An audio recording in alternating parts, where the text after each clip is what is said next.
Let's see the next circle theorem, theorem number 2, and it states the perpendicular from the center of a circle to a chord bisects the chord. So what are the given conditions in this theorem? That AB is a chord. So if this is the circle, AB is our chord, O is the center, and OC is perpendicular to AB. So this line segment OC is perpendicular to AB, which means this angle BCO is 90 degree because it is perpendicular. Now in other words, if we analyze this theorem, what does it mean? In terms of mathematical expression, we can state that if OC is perpendicular to AB, if OC is perpendicular to AB, then AC is equal to BC.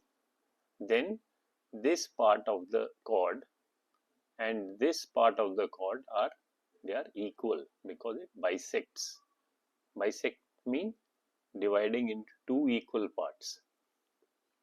Now the inverse of this theorem can also be stated.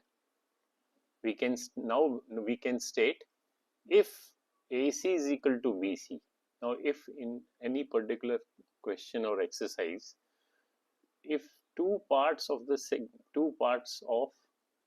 chord are given that they are equal, if AC is equal to BC, then OC will be perpendicular. That means then we can prove that this angle is 90 degree. So this, either you state this theorem in this manner or in this manner, it is same.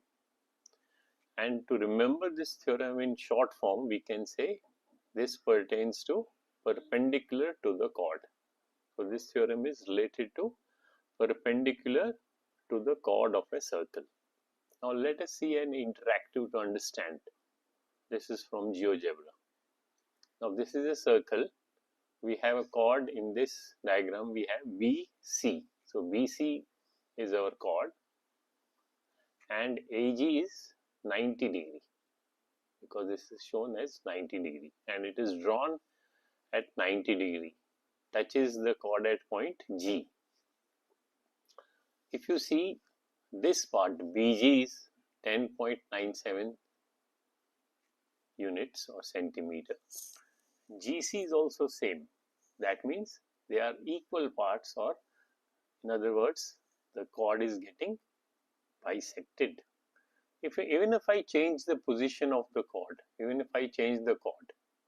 for example, I change the position. See, if I change the chord, as long as AG is perpendicular, it is bisecting. For example, at this point, this is 9.46, this is 9.46.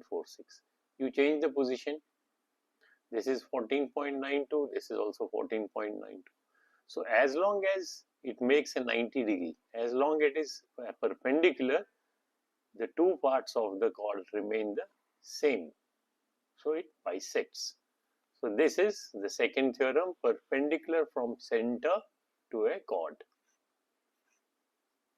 Okay.